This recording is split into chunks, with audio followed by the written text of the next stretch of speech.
Allez, on a parlé université, on va descendre d'un petit échelon, on va parler révision et notamment révision au baccalauréat. Alors l'association Archimède de Voisins-le-Bretonneux existe depuis 1990 et à chaque vacances scolaire, c'est un peu le même rituel. Catherine Bédoc, j'ai envie de dire, puisque c'est le temps des révisions.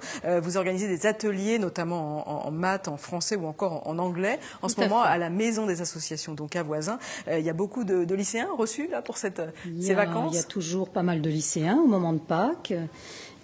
Pour les matières scientifiques, les maths et la physique, d'autres en français pour les années du bac français, la première, quelques collégiens aussi, qui soit essayent de progresser un peu avant la fin de l'année, soit préparent un peu le brevet. Voilà. Ouais.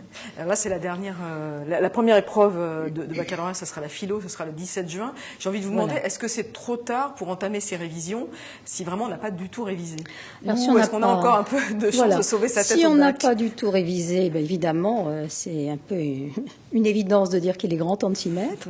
Mais bon, d'une manière générale, j'ai envie de dire, peut-être en préambule, que rien n'est jamais perdu. Parce qu'au fond, ces jeunes, ils nous étonnent parfois nous-mêmes, ils ont des capacités insoupçonnées.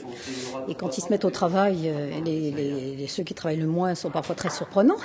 En même temps, on peut quand même donner un conseil général, c'est une régularité du rythme de travail. Oui, c'est ça reste vrai. Mais c'est vrai que j'avais envie de dire un peu en préambule, rien n'est jamais perdu si, il faut avoir vraiment une espèce de rage de réussir, surtout si on n'a pas assez travaillé. Mais rien n'est jamais complètement gagné également. C'est-à-dire que... Oui, il ne faut pas partir trop... on a eu des notes correctes. Bon, je veux dire, voilà, il y a toujours le côté examen. On peut tomber sur un sujet qui convienne moins. Voilà, donc c'est aussi au moral, c'est important, quoi. Cette espèce de rage de vaincre. Le moral et la confiance. Hein. Voilà. Et donc, une partie des stages, c'est vrai que les stages, là, c'est un temps privilégié. Bon, il commence un petit peu, le stress monte un peu quand même, chez un certain nombre. Donc, c'est vrai que d'être avec quelqu'un de qualifié, parce que nos intervenants sont des professeurs, donc vraiment, ils voient passer des générations d'élèves qui vont préparer le bac. On va parler un petit peu de comment s'organiser ces ateliers, mais d'abord, est-ce qu'il y a une façon ou un conseil que vous pourriez donner, justement parce que vous connaissez bien le sujet, sur la façon de bien organiser ces révisions? Voilà, est-ce qu'il faut qu'on commence, par exemple, je vous coupe, par les matières qu'on aime le plus, ou les matières qu'on aime le moins, ou est-ce qu'il faut faire des révisions par ordre chronologique de la date d'examen? Est-ce qu'il y a une petite méthode? Moi, je dirais que pour moi-même, je me suis fait un peu une synthèse de quel genre de conseils on peut donner pour aller du plus général au plus particulier. Puis je réponds à votre question tout de suite après. Mais je voudrais pas négliger l'aspect général. Enfin, ce que je dis, l'aspect général, c'est l'aspect hygiène de vie. C'est-à-dire que bien s'alimenter. Nos jeunes, pour les pratiquer, certains, nous avons pratiqué les nôtres à la maison. Ça fait déjà quelques années, mais quand même, les souvenirs sont bien. Soi-même. Voilà. Et ce que nous ont rappelé, puisque nous en parlons aussi avec l'équipe des professeurs, c'est qu'il faut adopter une hygiène de vie, c'est-à-dire un rythme assez régulier. Le corps prend ses habitudes. Il ne faut pas croire. Alors c'est vrai que certains travaillent mieux, notamment en vacances. Ils vont dormir jusqu'à midi, après ils vont travailler 2 heures. Enfin, sûrement pas jusqu'à 10 heures le soir, mais par étapes, ne rêvons pas. Mais voilà quoi. Et après, on va refaire autre chose, se détendre, se coucher à 2 heures du matin. Mais le corps prend ses habitudes. Et on ne veut pas forcément être frais le 17 ou le 20 juin entre 8 heures et 13 heures parce qu'on s'est habitué. Et donc, il faut retrouver une hygiène de vie, c'est-à-dire dormir aux heures de nuit. Et être réveillé aux heures de jour. Déjà, c'est la première base. Ouais. Et après, effectivement, un rythme de travail assez régulier, c'est-à-dire dans les semaines qui restent, pour parler des conseils très généraux, dans les semaines qui restent, il y a un programme, il voit bien, les matières scientifiques, il y a des chapitres, il faut les diviser dans les nombres de semaines et se dire, il y aura des points de passage. Sur telle semaine, il faut que j'ai vu ça et découper. Parce que sinon, il ne faut pas croire que dans les dernières semaines, ils vont travailler 10 heures par jour. On n'est pas efficace 10 heures par jour. Non. Même si on a une capacité de travail. Donc au niveau des choix, par contre, des matières, on pioche partout. Les choix des matières, je dirais par exemple à la période de vacances. Une matière qu'on n'aime pas, par exemple. Oui, bien sûr, on ne peut pas faire ça pendant 5 heures de suite. Oui. Mais je dirais que certainement une des stratégies qui paraissent fonctionner plutôt pas mal, c'est que si on se dit dans les vacances qu'on essaie de mettre un bon coup, surtout si on n'a pas fait tout à fait ce qu'il faut, jusque-là, ça serait peut-être de se dire, j'essaye de consacrer 5 heures par jour.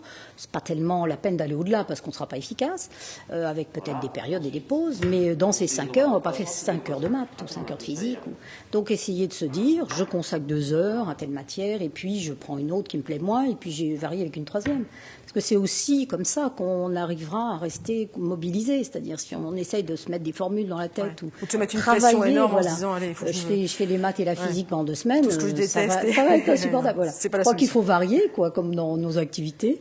Et puis, ne pas négliger aussi le fait, on a dit, manger équilibré. Et puis, bouger un peu, on ne va pas rester 5 heures assis, quoi. C'est vrai que, bon, on en reparlera sur la gestion de l'examen. Ouais. Je me suis fait un peu des Oui, pôles. vous avez bien fait. On va faire une première pause Voilà. dans cet Très entretien. bien. Nous sommes allés justement dans les rues de Saint-Quentin pour demander aux habitants un peu leurs souvenirs de révision de bac. On va écouter leurs réponses et je précise quand même que c'est un panel qui n'est pas forcément représentatif. Enfin, on va quand même écouter leurs réponses. Je l'ai un peu passé sans réviser. Donc voilà, ça m'a pas empêché de l'avoir, mais Trop bien en maison de campagne. Je me souviens d'avoir révisé De Gaulle près d'une mare et j'allais plonger dans la mare dès que j'en avais marre et j'en avais souvent marre. J'ai pas révisé pour les examens, j'ai fini les cours, j'ai fait la fête pendant 2 semaines, j'ai passé mes examens et je les ai eus. Ouais, vacances gâchées.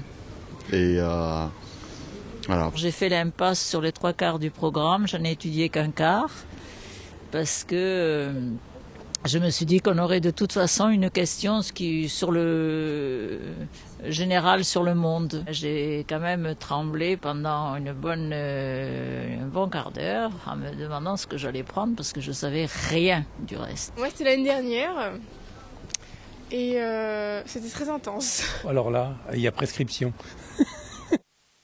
Bon, il y a une jeune fille qui dit que c'était très intense, il y en a qui disent j'ai pas du tout révisé, ça c'est Voilà, pas un c'est conseil ça. à donner. Par contre, il y a une jeune femme qui parlait des révisions autour de De Gaulle et qui dit moi en fait je me baignais dans la mare pour un peu faire un break. Et c'est ce que vous disiez, c'est bien Oui, mais aussi ça, de faire c'est un ça. break. Il faut bouger aussi, il faut continuer une activité sportive ou ça peut être marcher, ça peut être aller courir, ça peut être aller au cinéma, mais se détendre, c'est vrai que bon, souvent on a quand même plutôt le conseil à leur donner de travailler sérieusement.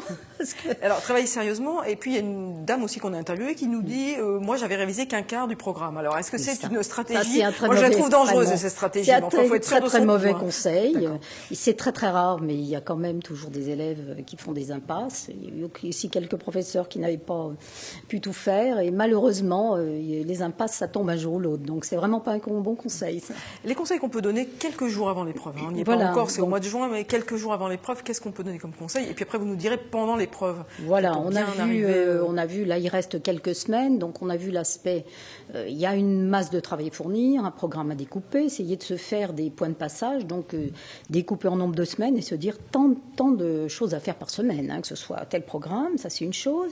Après, je dirais, par matière, il y a un certain nombre de choses qui sont très simples à rappeler, c'est-à-dire, pour avoir discuté et vu travailler nos professeurs, notamment dans les matières scientifiques, mais ça n'est sûrement pas vrai que là.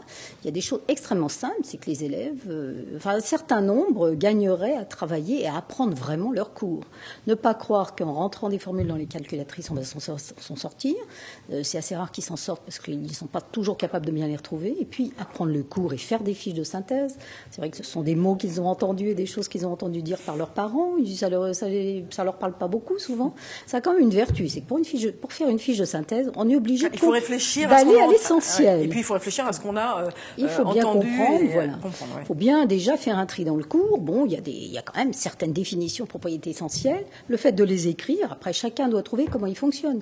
Il y a des gens qui vont plus retenir en lisant parce qu'ils ont une mémoire plus visuelle. Il y a des gens qui vont plus retenir en marchant, en se disant les choses parce que c'est plus auditif. Bon, après à chacun de tester, de se trouver ses moyens. Mais en tout cas, ça c'est, je veux dire, il y a les points, ça fait partie des incontournables. Il faut absolument qu'ils sachent leur cours. D'accord. Alors, Et le jour de l'épreuve. Apprendre son cours, quand même, pour finir avec cette Oui. idée, c'est aussi, notamment les matières scientifiques, se faire des petits exercices d'application directe. Il y en a dans les livres, dans les annales, bien sûr, pour être sûr qu'on croit avoir appris, on croit avoir compris, mais quand on se met en situation, ils ont plein de corriger, voir si on est capable de le faire, quoi. C'est pas la peine d'aller se lancer sur des bacs et des choses plus difficiles, plus élaborées, si déjà les premiers exercices d'application, on peut travailler de façon autonome, quand même, quel que soit son niveau. Après, effectivement, Alors, pendant l'épreuve, on arrive, on est devant la feuille avec les sujets d'examen. Voilà. C'est la panique, évidemment. C'est la panique. Alors, il faut quand même dire aussi des vérités simples. C'est que si on est préparé à 200%, on a moins de raisons de paniquer Ouais. que si on est préparé à 30%. Il y a le stress, hein, la gestion Voilà. du stress. Après le stress, c'est vrai qu'on est inégaux face à ça. fera peut-être juste une petite parenthèse sur la gestion du stress, parce qu'il y a quand même des techniques de relaxation. Moi, pour ce qui me concerne, je connais bien la relaxation active méthode Martenot, parce que je la pratique et je l'enseigne. En quelques mots? Alors, en quelques mots, c'est... Oui, je ne veux pas trop faire... Mais enfin, pourquoi pas faire la pub? Parce que les adultes connaissent. On a quand même un certain nombre de cours sur Voisin Montigny, association phare, PHARE, elle est dans les guides de Voisin Montigny. Voilà, allez. Mais c'est une technique qui se fait en tout petit groupe. Il y a donc des petits mouvements, il y a des petites choses très simples comme hop, bof, et lâcher les épaules, parce qu'il y a plein de tensions qui se mettent là. Il y a l'observation de la respiration naturelle. Quand on est face, pour revenir à votre question précise, alors ces techniques-là, bien sûr, il y en a d'autres. Moi, je parle de celles que je connais et qui convient à un certain nombre. Moi qui me réussit, je trouve pas trop mal, plutôt bien. Et donc, quand on est face à une épreuve, bien sûr que ces techniques, il y a d'autres qui sont sérieuses. Si on va chercher d'autres techniques dans la station, il faut être sûr que c'est quelque chose de sérieux. Elles fonctionnent mieux si on a déjà un petit peu d'entraînement. C'est comme pour tout. Si on découvre ça 3 jours avant l'examen, ça marche moins que si on l'a déjà fait pendant un trimestre. Mais il n'est pas trop tard pour venir tester. Et donc, il y a notamment un petit temps d'arrêt. Enfin bon, ça, c'est des mots qu'on emploie dans nos cours. Ceux qui suivent nos cours, s'ils m'entendent, vont se reconnaître. Un petit temps d'arrêt, c'est-à-dire, on est en train de distribuer les sujets, etc. Profiter pour être là, fermer ses yeux, simplement se mettre là où ça respire, se dire, je suis tout à moi, j'oublie ce qu'il y a autour. On fait le vide. Voilà, c'est-à-dire, je suis pas là en train de me dire, oh là là, si ça tombe sur tel chapitre, machin, oh là là, et là, le stress monte et c'est affreux. Il y a des gens, ça peut leur faire perdre 50% de leurs moyens. Si on se met dans sa respiration, en se disant, voilà, là, ça respire tout seul, et je suis simplement à l'écoute de ce qui se passe, des choses toutes simples, ou bien mes contacts, mes pieds, comment je suis déposée sur mon siège, et puis je m'installe, voilà, une bonne position dans l'axe, la verticalité, et puis bof, ces petits lâcher l'épaule, qu'on peut toujours faire, c'est pas grave. Conseil de relaxation de Catherine. Voilà, et c'est vraiment pas négligeable. Et puis ça a comme une vertu, bon, pour aller quand même à l'essentiel, pas 3 heures là-dessus, c'est que quand on est là sur ce qui se passe en nous, on a un petit peu arrêté ce moulin à parole qui va nous stresser, et voilà, ça sert à rien, quoi. D'accord, mais merci en tout cas pour tous les conseils que vous nous avez prodigués. Votre association, je l'ai dit, existe depuis 90. Voilà. Vous organisez des ateliers spécifiquement pendant les vacances scolaires et hors des vacances scolaires. Il y aura aussi également dans les derniers jours, là, la dernière semaine avant le bac, où ils sont libérés, généralement, nous proposons encore quelques séances de révision. Ça ne remplace pas un travail régulier. Non, voilà, travail sur régulier. La gestion de l'examen, on va pas avoir le temps de finir, bon, mais on a bien compris. Très donc, bien. Régularité et bonne hygiène de vie aussi pour être prêt le jour de l'examen. Ne pas croire qu'on travaillera 10 heures par jour dans les fameuses techniques de respiration de Catherine Bedoc pour se libérer du stress. Merci beaucoup d'être venue en plateau.